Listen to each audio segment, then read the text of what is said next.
ये वाली नहीं, रामचरितमानस की बात नहीं कर रहा हूँ, तुलसीदास जी वाली, वाल्मीकि रामायण। असल रामायण वही है जो 2000 साल पहले लिखी गई थी हिंदू धर्म के अकीदे के हिसाब से। जब रावण सीता को लेके चला गया तो हनुमान और लक्ष्मण दोनों तलाश करके रावण की लंका में आग लगाकर सीता जी को रावण के चंगुल से छुड़ाकर जब लाते हैं और रामचंद्र जी के सामने खड़ा कर देते हैं तो सीता जी रामचंद्र जी के पैरों पे गिर गईं। वहीं से हिंदू धर्म में पैर छूने का रवाज चल रहा है। पैरों पे गिर गईं, उनके पैर छूने लगी। हनुमान और लक्ष्मण ने मेरी इज्जत लुटने से हमको बचा लिया और रावण हमारी इज्जत पर हाथ नहीं डाल सका। लेकिन जब सीता जी रामचंद्र जी के पैर छूने लगी तो रामचंद्र जी ने उनको छूने नहीं दिया।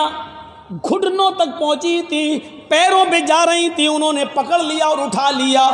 और वाल्मीकि रामायण कहती है रामचंद्र जी ने ये जुमले पढ़े, राम रामाय नमः, राम रामाय सत्यम अस्ति।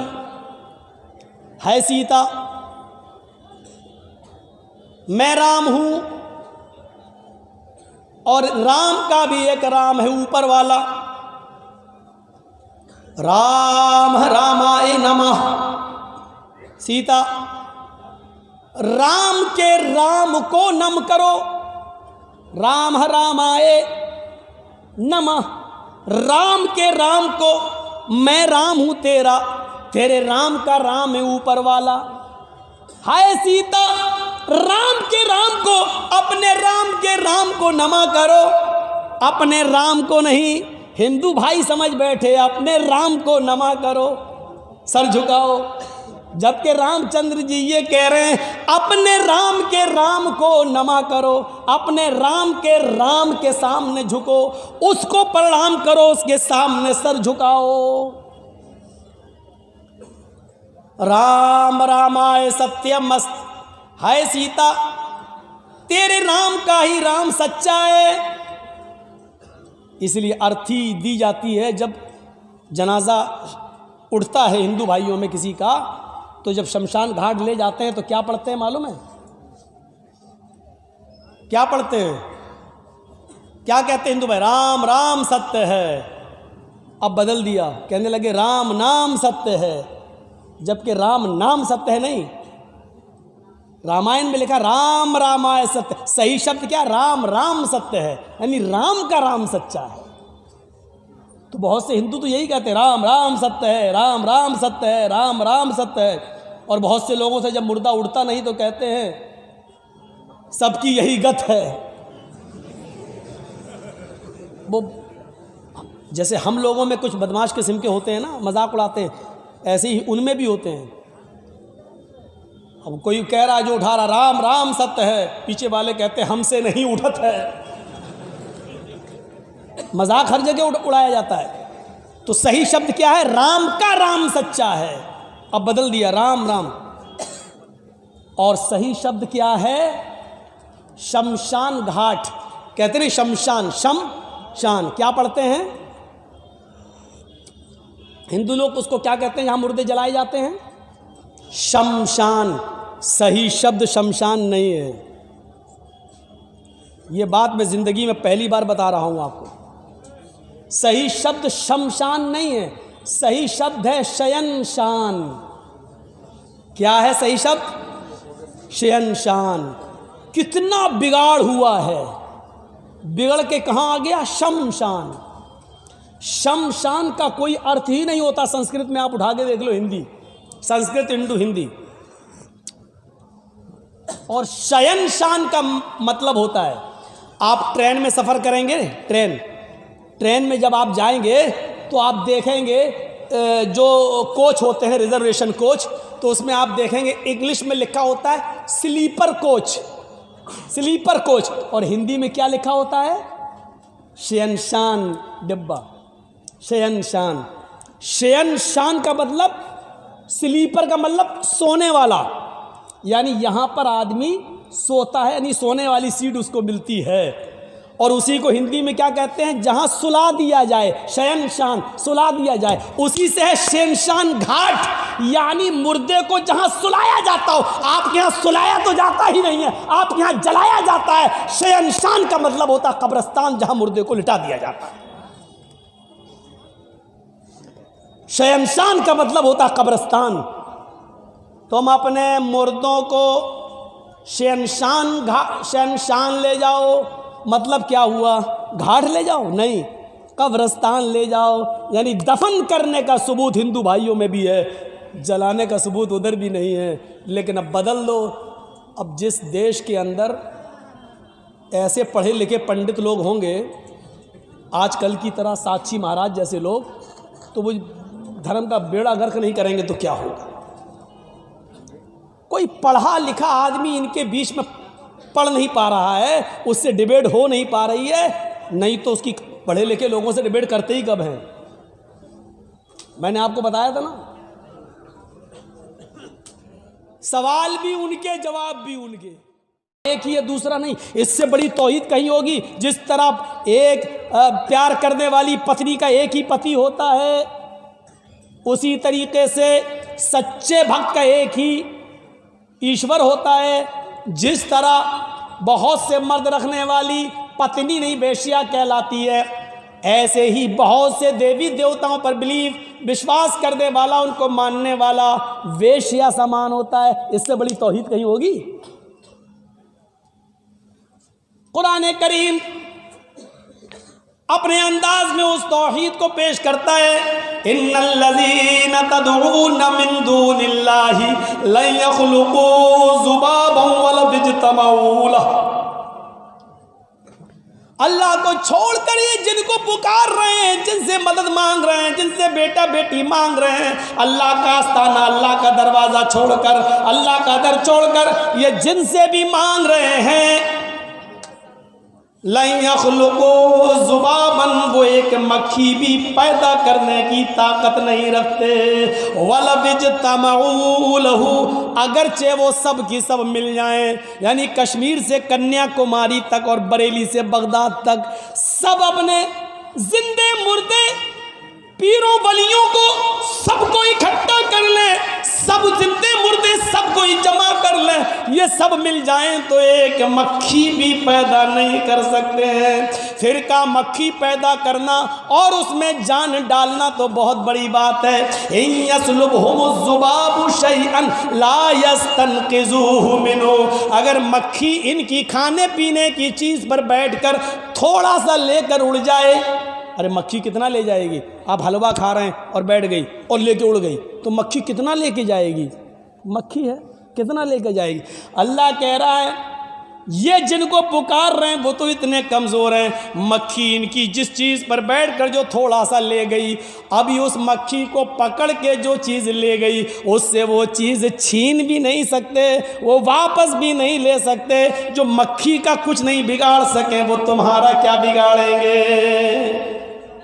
ज़ऊफ़त तालिब वल मतलूब, मांगने वाला भी कमज़ोर हो, जिससे मांग रहा है वो भी कमज़ोर, कमज़ोर कमज़ोर के पास जा रहा है, मजबूर मजबूर के पास जा रहा है, बेबस बेबस के पास जा रहा है, लाचार लाचार के पास जा रहा है।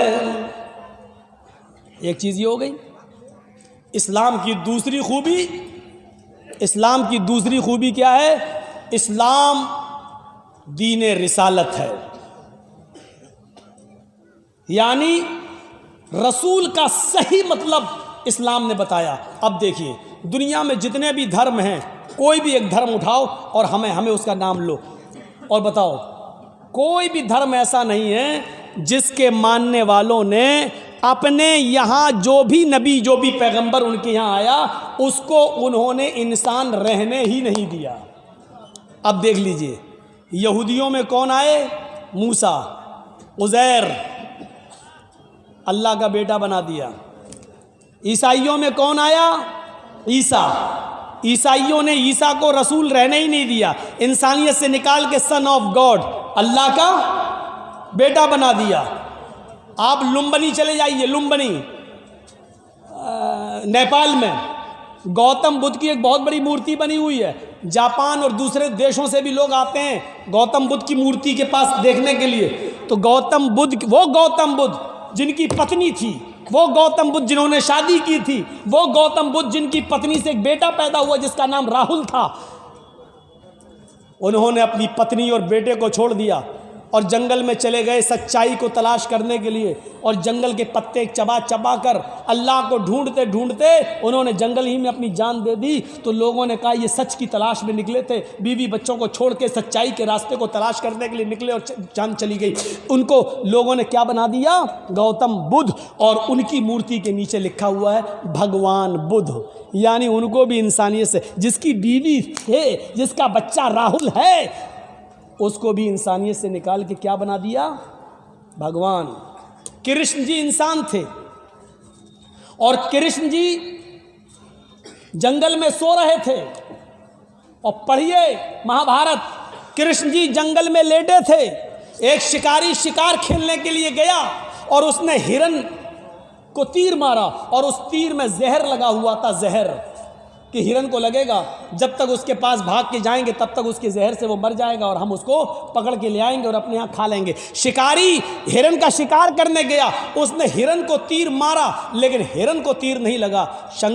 कृष्ण जी सो रहे थे, जंगल में लेटे थे, उनके पैर के निचले हिस्से में तलवे में वो तीर घुस गया, जहर लगा था। जहर के असर से कृष्ण जी मृत्यु पा जाते हैं। कृष्ण जी चले गए। भगवान है कृष्ण जी और तीर में लगे हुए जहर के असर से मृत्यु पा जाते हैं। इंसान हैं लेकिन उनको भगवान का दर्जा देके क्या कह दिया गया? कृष्ण भगवान। रामचंद्र जी 14 साल का वनवास लिए, इतने बेबस कि उनकी पत्नी सीता को रावण लेके चला गया, वो बचा नहीं सके।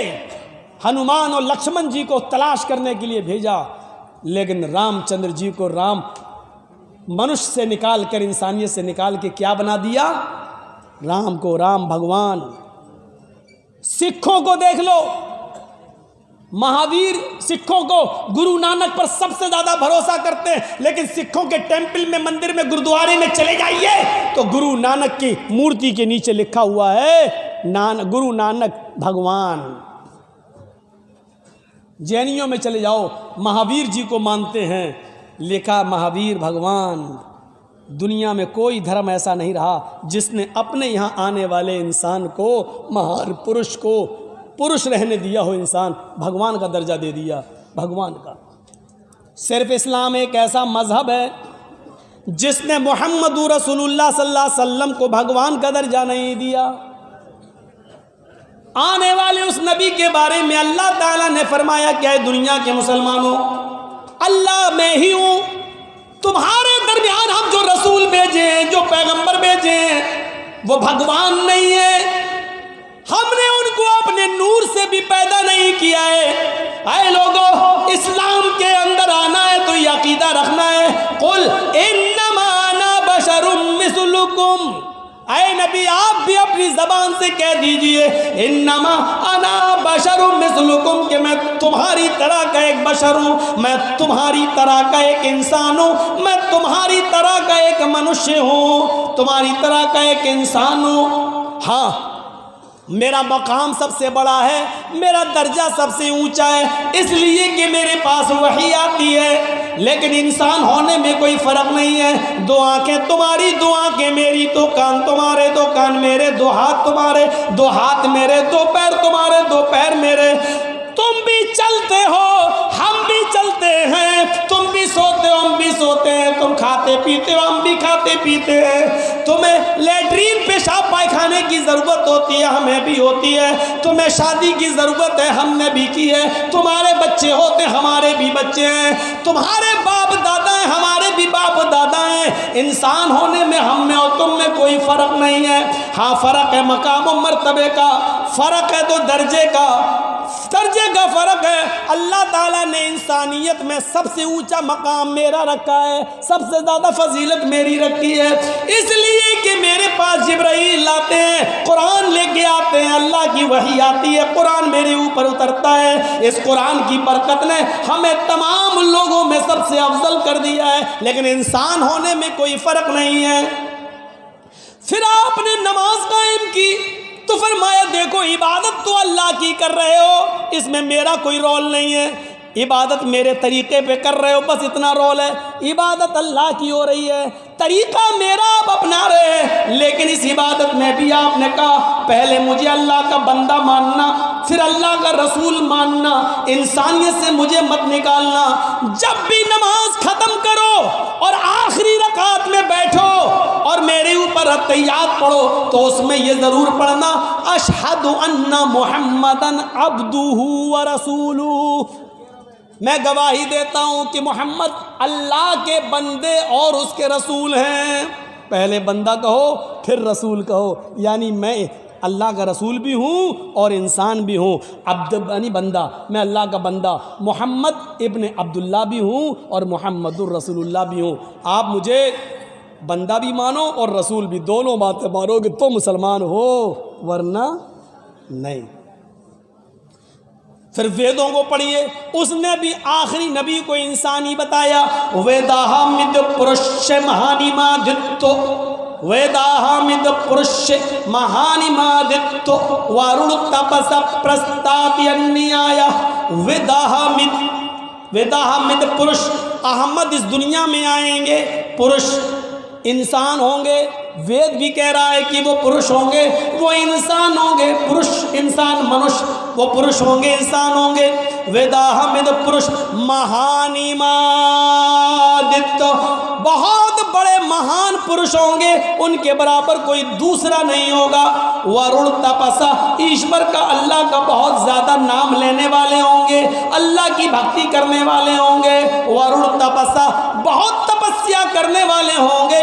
प्रस्ताद, जब अल्लाह ईश्वर का बहुत ज़्यादा नाम लेने वाला इस धरती पर आ जाए और उसका नाम अहमद हो और वो सबसे महान पुरुष इंसान हो, तो तुम उसी के घर में चले जाना, उसी की कुटिया में चले जाना, उसी के धर्म में शामिल हो जाना।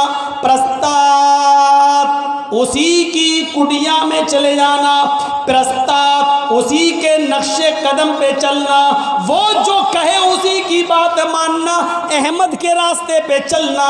यन्याय, स्वर्ग में जन्नत में जाने का अहमद के रास्ते के अलावा कोई मार्ग, कोई दूसरा रास्ता नहीं है। अहमद के रास्ते के अलावा कोई दूसरा रास्ता नहीं है। ये लीजिए, इंसान बता दिया वेदों ने भी, और अल्लाह के रसूल तो इतने बड़े ऐसे इंसान थे, लेकिन सादगी का हाल ये था कि एक शख्स को किसी ने भेजा कि जाओ हमारे गांव में ये परेशानी है और उसकी शिकायत अल्लाह के रसूल से करो। वो अल्लाह के रसूल के पास आया, कहने लगा कि मैं परेशानी बताऊंगा। जैसे वो अल्लाह के नबी के पास आया तो अल्लाह के नबी का चेहरा देखकर वो डर गया, कांपने लगा। इतना रौब था नबी के चेहरे पर कि अल्लाह के नबी को देखकर वो कांपने लगा, थर्राने लगा और अपनी बात कह ही नहीं पा रहा था। अल्लाह के रसूल उठे, उसके पास गए और कहा कि तुम किस गांव से आए हो? फला गांव से। क्या बात है, तुम कुछ कहना चाहते हो? जी जी जी, कहो, बेफिक्र होके कहो, डरो नहीं। जी वो मेरे गाँव में नहीं कह पाए। तो अल्लाह के रसूल ने उसका डर निकालने के लिए क्या कहा? डरो नहीं, इन्नी लस्तो भी मालिक। अरे मैं कोई बादशाह थोड़ी हूँ, मैं कोई बादशाह थोड़ी हूँ जो तुम मुझसे डर रहे हो। आना बनो इमरातिन ताकुल कदीद, मैं भी अरब की ऐसी औरत का बेटा हूँ, मुझे भी उस माँ ने पैदा किया है, मुझे भी उस औरत ने अपने पेट से जना है जो गोश्त के सूखे टुकड़े खाती थी, खुश्क गोश्त, सूखा हुआ गोश्त खाती थी। कदीद, अरब के अंदर कदीद उस गोश्त को कहते थे जो पहले ऊँट काटा जाता था। ऊँट जैसे मान लीजिए ज़िबा कर दिया, नहर कर दिया, तो 5 किलो 10 किलो गोश्त इकट्ठा कर लिया और उसको धूप में डाल दिया और नमक वमक लगा के, साल्ट वाल्ट लगा के उसको धूप के अंदर खुश्क कर लिया, फिर उसको रख लिया अपने यहाँ और उसी में से आधा किलो 250 ग्राम पाव भर निकाला, जब ज़रूरत हुई खा लिया। और 2 महीने 3 महीने 4 महीने तक अरब के लोग खाते थे। उस गोश्त को कहते हैं कदीद। तो क्या कहा? मैं ऐसी औरत का बेटा हूँ जिसको ताज़ा गोश्त भी नहीं मिलता है, जो गोश्त के सूखे टुकड़े खाती थी, खुश्क गोश्त खाती थी। मैं उस माँ का बेटा हूँ, मुझे उस औरत ने पैदा किया, क्यों डर रहे हो मुझसे? मैं बादशाह नहीं हूँ। अल्लाह के रसूल ने अपने आप को एक माँ का बेटा कहा। ज़रा गौर करो इंसान, ये दूसरी खूबी है जो किसी और मज़हब के अंदर हमें नहीं मिलती है। किसी ने अपने आप को इंसान नहीं कहा, और कहा है तो उसके मानने वाले उसको इंसान नहीं मानते सिवाय इस्लाम के। तीसरी खूबी क्या है इस्लाम की? तीसरी खूबी यह है कि ये अपने अंदर सबको शामिल करता है, अमीर के लिए भी और गरीब के लिए भी, दोनों। और दूसरे मज़हब को देखिए, उनकी या तो वो अमीरों को फ़ायदा पहुंचाते हैं या गरीब को फ़ायदा पहुंचाते हैं। अब थोड़ी देर और बैठ जाइए बस, उसके बाद आपको भी जाना है, मुझे मालूम है रात के 12 बजे टाइम मिलेगा तो यही हाल होगा। बैठिए, थोड़ी सी और सुन लीजिए। ये आप और सुन लें तो आपको बहुत फ़ायदा होगा कि और मज़ाहिब या तो अमीरों को फ़ायदा पहुंचाते या गरीब को, इस्लाम दोनों के लिए है। आइए पहले मैं ईसाइयत दिखलाता हूँ, फिर हिंदू धर्म दिखलाता हूँ, और फिर इस्लाम। ये तीन बड़े बड़े मज़हब से एक तकाबुल करके बताता हूँ आपको। ईसाइयत में क्या लिखा है, बाइबल पढ़िए।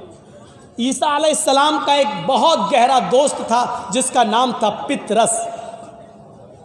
गौर से सुनना, जिसको जाना हो ये वाक़या सुन ले फिर चला जाए। उसका नाम क्या था? पितरस। ईसा पितरस को ऐसे ही मानते थे जैसे अल्लाह के रसूल हज़रत अबू बकर को मानते थे। ईसा की नज़र में पितरस की वही हैसियत थी। पितरस बहुत बड़ा अमीर आदमी था। पितरस, ईसा अलैहिस्सलाम, जीसस पितरस के पास गए और उससे कहने लगे, आए पितरस, तुम्हारे पास इतनी दौलत है, इतना पैसा, इतना माल, क्या तुम अल्लाह के पास ऊपर लेके जाओगे? क्या तुम ये ऊपर ले जाओगी ये दौलत? तो पितरस ने कहा, मैं क्या करूं? जीसस ने कहा कि सारा माल अल्लाह की राह में खर्च कर दे, सारा माल अल्लाह की राह में खर्च कर दे। पितरस कहने लगा, सारा माल? अरे 10% ख़त्म, 10वां हिस्सा दे दूं? नहीं। 20वां दे दूं? नहीं। अरे अच्छा चलो चौथाई दे दूं? नहीं। सारा माल खर्च करो। लास्ट में पितरस आया, कहने लगा, अच्छा ऐसा करो, मैं आधा माल अल्लाह की राह में खर्च कर देता हूँ और आधा अपने पास, भाई मेरे भी तो बीवी बच्चे हैं, मेरे भी, उनके लिए भी तो हमें छोड़ना है। तो ईसा अलैहिस्सलाम ने, जीसस ने क्या कहा? बाइबल में लिखा है, क्या कहा? अरे नहीं, आधे में भी तुम्हें जन्नत नहीं मिलेगी। सुई के सुराख से ऊंट चला जाए ये तो हो सकता है। लो बाइबल में क्या लिखा है? जीसस क्या कह रहे? ईसा, हाय पितरस, अल्लाह की जन्नत में कोई अमीर चला जाए ये मुमकिन नहीं है। ऊंट, सुई के सुराख से ऊंट का चला जाना तो मुमकिन है, सुई के सुराख से ऊंट का दाखिल होना ये तो हो सकता है, लेकिन अल्लाह की जन्नत में कोई पैसे वाला चला जाए ये मुमकिन नहीं है। जब तक तू गरीबों में सारा का सारा माल नहीं दे देगा तब तक तू जन्नत में नहीं जाएगा। पितरस ने कहा, तो मुझे जन्नत में जाना ही नहीं है। लो भाग आए और ईसा को छोड़ दिया। ये बाइबल कह रही, और सही बात है भैया, पूरा कौन दे देगा? मेरे पास एक ही घर है और कह दो कि जब तक तुम अपना पूरा का पूरा घर नहीं दे दोगे गरीब को तब तक तुम जन्नत में नहीं जाओगे। हम दे देंगे? कभी नहीं देंगे। इसलिए इस्लाम ने क्या कहा, अगर तुम इस्तिताअत रखते हो तो तुम्हारे ऊपर जिम्मेदारी क्या है? 2.5%, 100 में 2.5 रुपया गरीब को दो, 1000 में 25 रुपया दो, 1 लाख में 2.500। हर आदमी दे सकता है, लेकिन कह दो 1000 है पूरा दे दो, तो कौन दे देगा? तो पितरस ने क्या दिया? हटो, नहीं देंगे। तो पता चला ईसाई बनोगे तो गरीब होना ज़रूरी है, अगर अमीर रहोगे तो जन्नत में जा ही नहीं सकते। ईसाई धर्म हमें बताता है कि जन्नत में जाना है तो गरीब बनकर जा सकते हो, अमीर रहकर जन्नत नहीं मिलेगी। आओ ज़रा हिंदू धर्म देख लें, मनुस्मृति उठा लो और पढ़ लो। हाय भक्तों, ईश्वर को प्रसन्न करने के लिए हवन करो। सुनो गौर से, हवन करो और हवन में संध्या करो सुबह और शाम, और उस संध्या में हवन के अंदर ये चीज़ें तुम्हारे लिए ज़रूरी हैं। 16 चमचे 16 चम्मच देसी गाय का घी हवन में, यानी आग जलाओ आग, और उस आग में 16 चमचे देसी घी डालो सुबह और 16 चम्मच शाम को। और फिर 100 ग्राम काजू, 100 ग्राम बादाम, 100 ग्राम पिस्ता, 100 ग्राम अखरोट और 1 तोला केसर। केसर समझते हैं ना, केसर, अरे वो बहुत महंगी होती है, लाल रंग की होती केसर, अब आपके यहाँ क्या बोलते हैं हमें नहीं मालूम। जाफरान 1 तोला, 1 तोला। अभी बैद्यनाथ वगैरह की लेके देखो तो आपकी हवा उखड़ जाएगी, 1 तोला इतनी महंगी, और उसमें है 1 तोला सुबह और 1 तोला शाम को। ये 6-7 चीज़ें ही हमें बस याद हो पाई हैं, टोटल मिला के 26 चीज़ें हैं। कुल मिला के मैं बता दूं आपको 26 चीज़ें हैं, जिसमें मुझे 16 चम्मच देसी घी, काजू, अखरोट, बादाम, पिस्ता और केसर, इतनी चीज़ें हमें याद हैं। बस 6 चीज़ें, 20 चीज़ें हमें भी याद नहीं हैं क्या क्या हैं। अब आप जोड़ो, सुबह भी और इतना शाम में, ये आग जलाओ, आहुति दो और इतनी चीज़ें आग के हवाले करो, स्वाहा, ये सब जलाओ। अब 16 चम्मच देसी गाय का घी, और देसी घी तो बाबा रामदेव ही दे पाएंगे भैया, ओरिजिनल कहाँ मिलेगा। वही कहते हैं हमारी हर चीज़ ओरिजिनल है, पता चला उनका शहद भी नकली निकला। वो तो जब लेबोरेटरी पे जा रहा है तो उनकी हर चीज़ में मिलावट निकल रही है। मैं किसकी बात कर रहा हूँ मालूम है ना आपको, नाम लेना सही नहीं है, इशारा कर दूँ, 2.25 आँख वाला, हर चीज़ उसकी नकली चल रही है।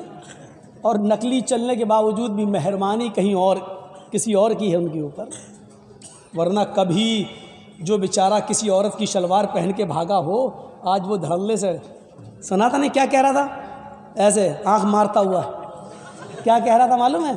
अच्छा भाई आप लोग बताइए 70 रुपये पेट्रोल चाहिए कि 35 रुपये, और आंख मारता जा रहा था। वो तो बाबा था, बच गया, हम लोग होते तो लड़कियों की सैंडल खा जाते,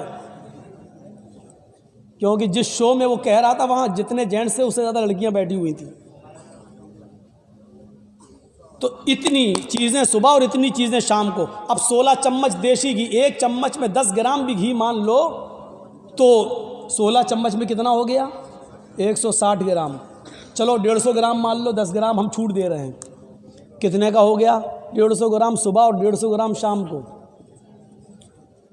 अगर 300 रुपये किलो भी मान लो तो कितने का हो गया, 40-50 रुपये का तो हो ही गया होगा। 40 का सुबह, 40-50 का शाम को, यानी 50 रुपये सुबह, 50 रुपये शाम, 100 रुपये तो ये हो गए। 100 ग्राम बादाम 80 रुपये के, 100 ग्राम अखरोट, 100 ग्राम पिस्ता, 100 ग्राम काजू और 1 तोला जाफरान, वो तो कई हज़ार की है।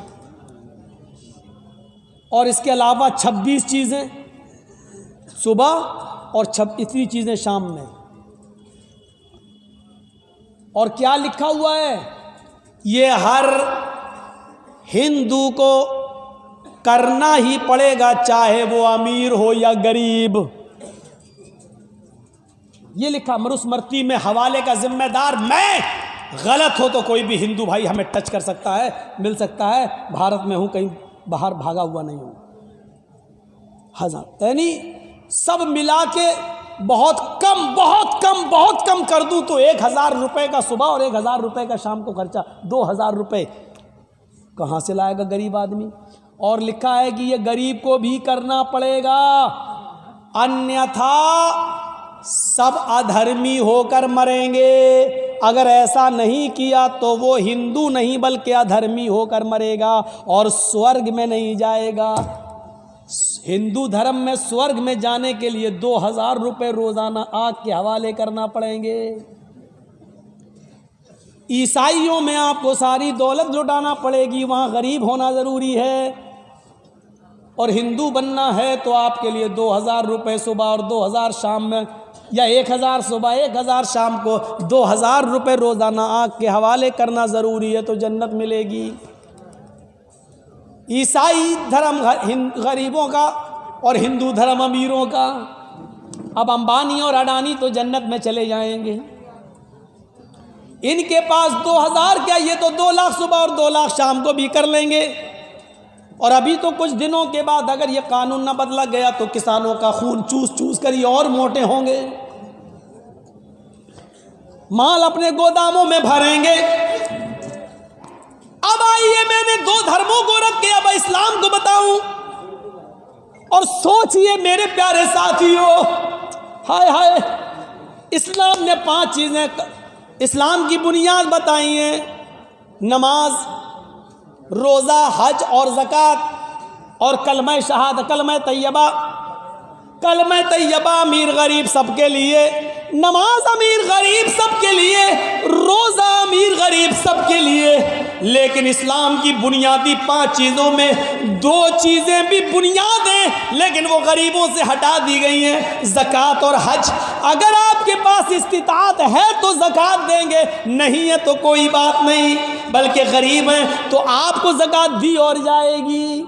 हज भी आप पर फर्ज नहीं है, अगर इस्तिताअत तो वहाँ जाने का तो हज करो, नहीं है तो कोई बात नहीं है, आप पर हज फर्जी नहीं है। ये नहीं कहा गया कि गरीब जन्नत में नहीं जाएगा, बल्कि ये और कह दिया गया कि गरीब अमीर आदमी से 500 साल पहले जन्नत में जाएगा, इसलिए कि हिसाब व किताब अमीरों से बहुत लंबा लिया जाएगा और गरीबों से माल का हिसाब ही नहीं, उनके पास तो कुछ था ही नहीं, वो हिसाब कैसे देंगे, नहीं दे पाएंगे। 500 साल पहले वो पहले जन्नत में दाखिल कर दिए जाएंगे।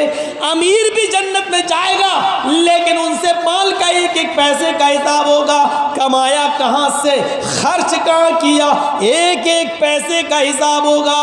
बताओ क्या जवाब दोगे? हाँ, अल्लाह अपने बच्चे को, अपने बेटे को 26,000 का मोबाइल दिलाया था, एंड्रॉयड। जवाब देना, अल्लाह कैरम बोर्ड खेलता है। जवाब तैयार रखना। अमीरी और गरीब, इस्लाम अमीरों का भी है और गरीबों का भी है। आइए सहूलत देखो इस्लाम की, आप ताज्जुब करोगे। सहूलत देखो इस्लाम की, आप ताज्जुब करोगे।